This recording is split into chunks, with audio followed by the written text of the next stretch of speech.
Sudah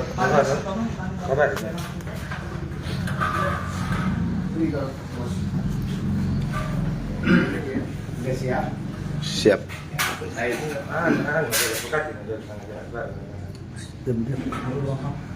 Rekan-rekan wartawan, Assalamualaikum warahmatullahi wabarakatuh. Pada sore hari ini kami mengundang seluruh wartawan, ya, baik media cetak maupun media online, secara resmi melalui kasih intel, ya, sudah ditelepon tadi semuanya. Jadi kami menganggap dengan hadirnya bapak-bapak di sini bahwa undangan kami sudah sampai ke seluruh rekan-rekan wartawan yang ada di Kota Padang Sidempuan tanpa kecuali. Pada sore hari ini izinkan kami menyampaikan siaran pers nomor 09 dari Penkum dari 07 tahun 2024. Siaran pers kami pada hari ini adalah mengenai penetapan tersangka atas nama Ismail Fahmi Siregar, Kepala Dinas Pemberdayaan Masyarakat Desa Pemerintah Kota Padang Sidempuan.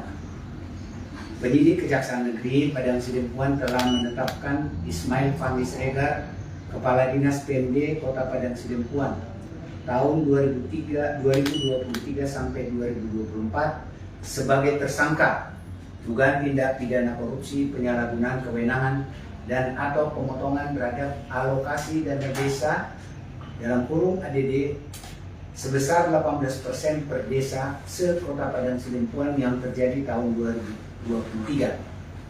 Berdasarkan surat penetapan tersangka yang telah saya tanda tangani hari ini nomor 03-FD-07-2024 tanggal 30 Juli 2024. Penetapan tersangka atas nama Ismail Fahmi Siregar ini berdasarkan minimal 2 alat bukti yang termuat dalam pasal 184 Undang-Undang Nomor 8 Tahun 1981 tentang Hukum Acara Pidana dan perluasan alat bukti petunjuk sebagaimana di dalam pasal 26A Undang-Undang Nomor 20 Tahun 2001 tentang perubahan atas Undang-Undang Nomor 31 Tahun 1999 tentang pemberantasan tindak pidana korupsi.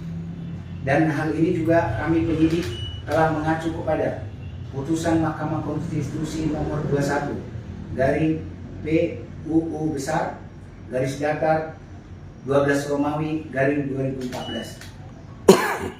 Alat bukti tersebut diperoleh dari hasil penyidikan tim penyidik setelah memeriksa beberapa saksi yang terdiri dari para kepala desa se-Kota Padang Sidempuan, beberapa ASN dari pemerintah Kota Padang Sidempuan, alat bukti surat, alat bukti digital, dan petunjuk serta barang bukti lainnya.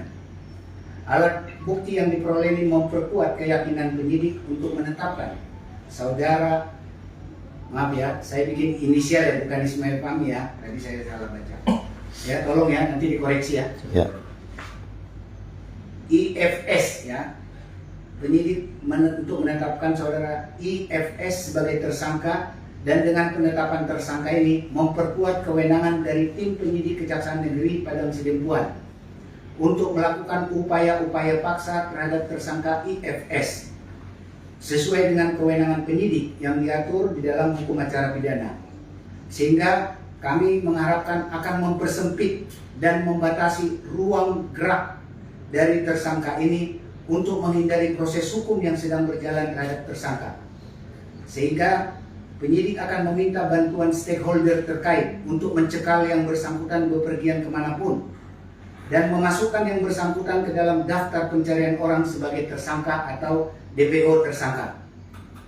Dalam kesempatan ini kami penyidik meminta kepada tersangka untuk kooperatif, memenuhi panggilan penyidik, dan mengimbau seluruh elemen masyarakat, baik keluarga terdekat, kerabat, atau siapa saja, untuk tidak menyembunyikan keberadaan tersangka dan meminta memberitahu keberadaannya kepada tim penyidik Kejaksaan Negeri Padang Sidempuan bila tidak ingin dipidana berdasarkan pasal 221 KUHP ayat 1. berdasarkan hasil penyidikan diperoleh fakta-fakta bahwa tersangka IFS bersama dengan tersangka AS dan pihak-pihak lain telah secara melawan hukum meminta atau memotong dana setiap pencairan ADD tahun anggaran 2023 sebesar 18% untuk setiap desa.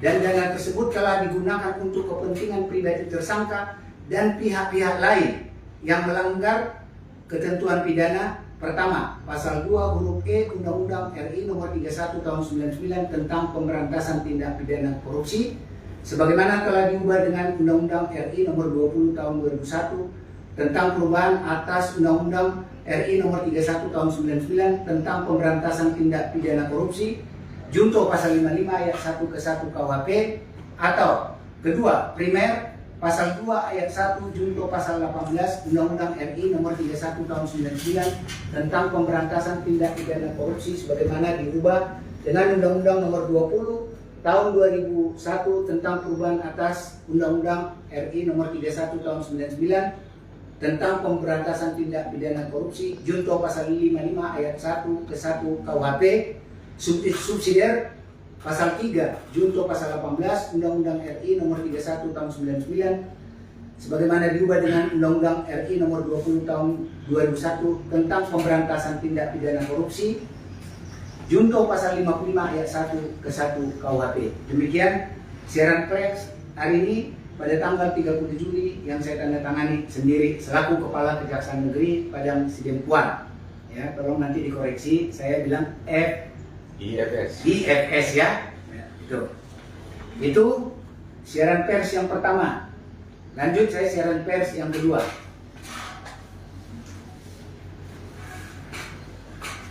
Habis ini boleh tanya jawab ya. Siaran pers yang kedua. Nomor 10 Penkum garing 07 2024. Supaya tidak menjadi ambigu di tengah masyarakat dan ada pertanyaan kepada saya yang saya tidak mau jawab kalau di WA.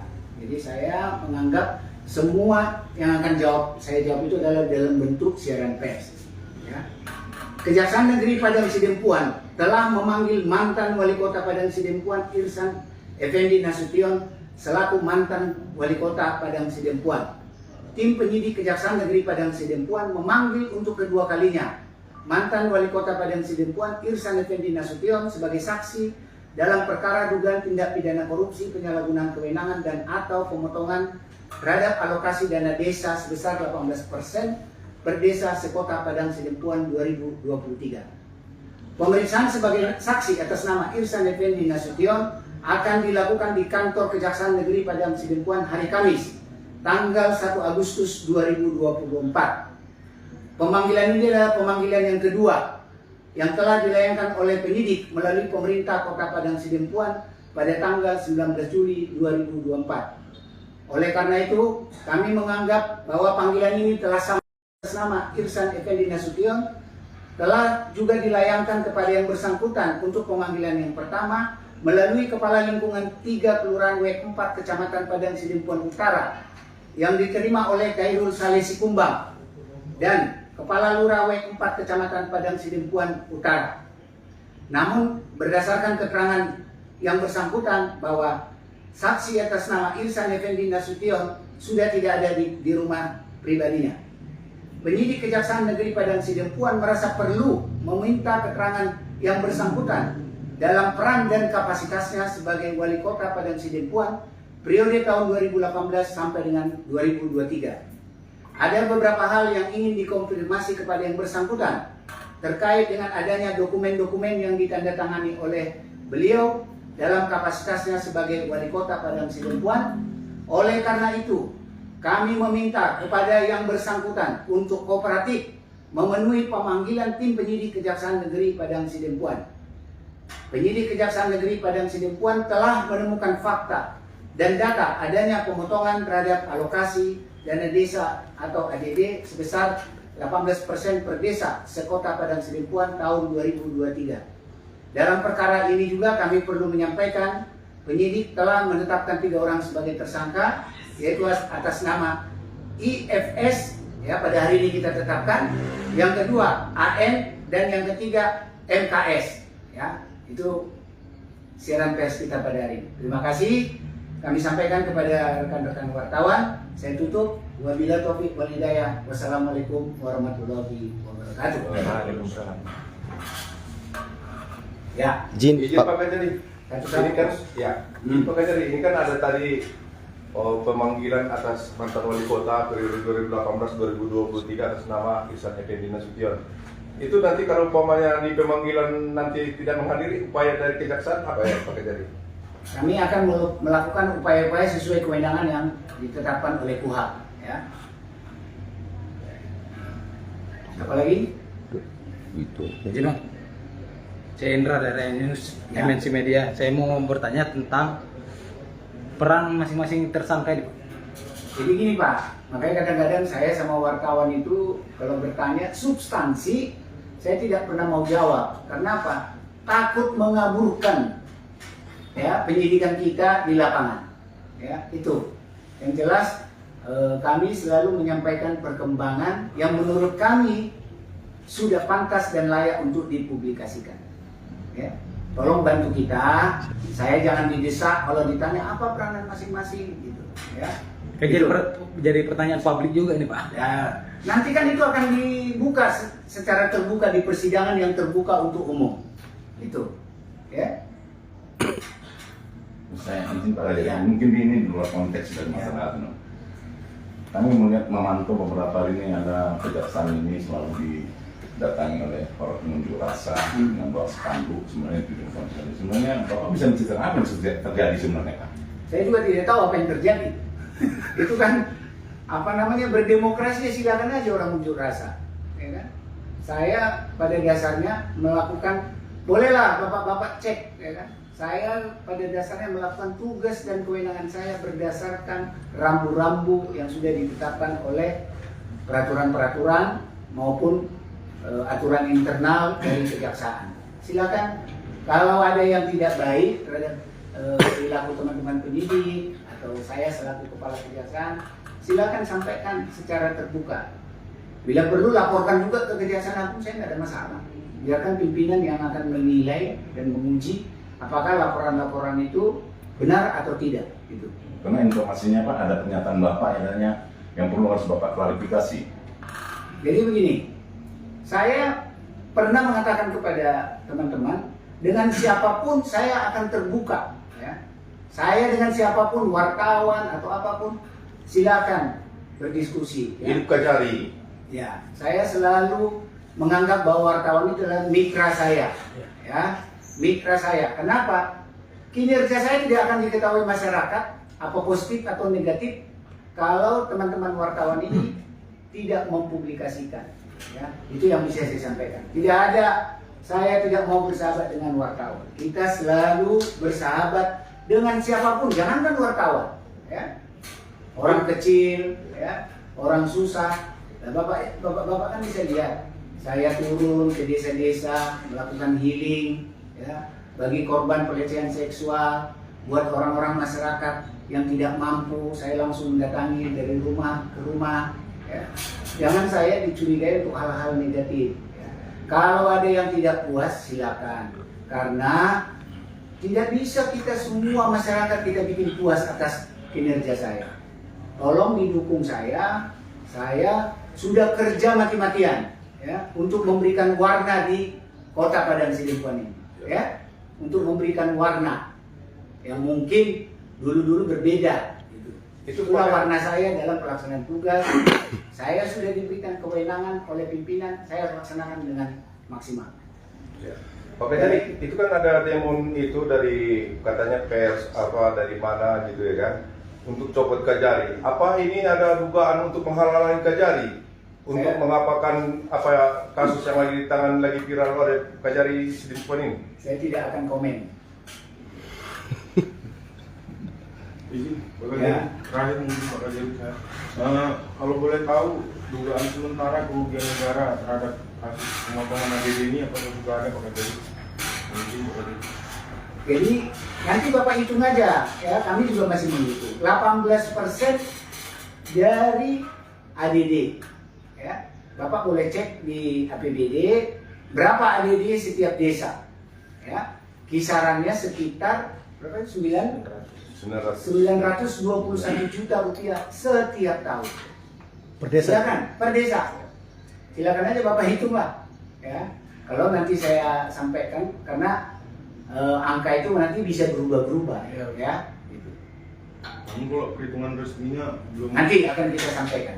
Ya. Ada lagi? Cukup ya. Cukup, Pak Jagari. Makasih ya. Saya mohon maaf kepada rekan-rekan wartawan.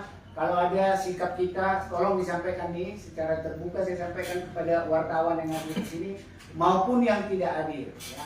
Mohon maaf yang sebesar-besarnya kalau saya belum bisa memuaskan keinginan teman-teman dalam pemberitaan-pemberitaan. Ya. Terima kasih. Wabillahi taufiq wal hidayah. Wassalamualaikum warahmatullahi wabarakatuh.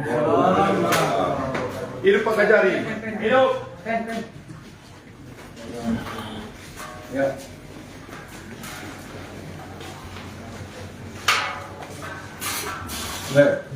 Apa lagi? Slow. Semangat Pak Kajari. Kita dukung luar dan dalam. Ya. Ngerti ya? Udah mulai.